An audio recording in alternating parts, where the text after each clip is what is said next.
Welcome back. અમદાવાદના વિરમગામમાં ગેરકાયદે દબાણ પર તંત્રનું બુલડોઝર ફરી વળ્યું. વિરમગામના રૈયાપુર બહાર વિસ્તારમાં ગેરકાયદે દબાણ દૂર કરવામાં આવ્યા. ધાર્મિક અને 7 દુકાનો સહિત દબાણો હટાવાયા છે.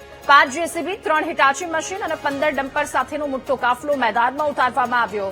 1 ડીવાયએસપી, 15 પીઆઈ અને 500 થી વધારે પોલીસ જવાનોને તૈનાત કરાયા. દબાણ દૂર કરી 3500 સ્ક્વેર ફૂટથી વધારે સરકારી જમીન પણ ખુલ્લી કરવામાં આવી. તો મંજૂર થયેલા નવા રસ્તાના નિર્માણ કાર્યની કામગીરી તાત્કાલિક શરૂ કરવામાં આવી છે.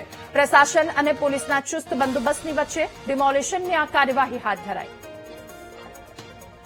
આજરોજ વઢવાણ સુરેન્દ્રનગર વિરમગામ સ્ટેટ હાઈવે 17 ઉપર વિરમગામ સિટીની નજીક જે આ 400 મીટરનો સ્ટ્રેચ છે એ ખૂબ જ સાંકડો હતો. ફક્ત એક જ વાહન પસાર થઈ શકે તેવી પરિસ્થિતિ હતી. ઘણા સમયથી ખૂબ જ લાંબા સમયથી આ રોડની પરિસ્થિતિ એવી છે એટલે આજે આ જગ્યા ઉપર જે પ્રાઇવેટ જગ્યા હતી એનું સંપાદન કરી જમીન માલિકોને યોગ્ય વળતર ચૂકવી અને આજે રોજ આનો કબજો લઈ અને રોડની કામગીરી શરૂ કરવામાં આવી છે. માનનીય મુખ્યમંત્રી શ્રીનો એક બહુ ઇમ્પોર્ટન્ટ પ્રોજેક્ટ છે વિરમગામ ટાઉનની જે કનેક્ટિવિટી છે એના છેલ્લી વર્ષ એમનો ખાતમુહૂર્ત થયો હતો.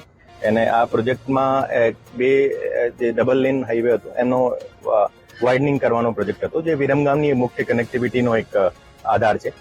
એની વાઇડનિંગ કરતી વખતે જે દબાણ હતા એ દબાણ પ્રશાસન અને પોલીસ મળીને છેલ્લા 2-3 મહિનાથી એની પ્લાનિંગ કરતા હતા કે એની તમામ પ્રકારની લીગલ પ્રક્રિયા પૂરી કરીને કલેક્ટર સાહેબ, અહીંયાના ડીવાયએસપી, એસડીએમ, હું ઘણી બધી મિટિંગ કરી હતી.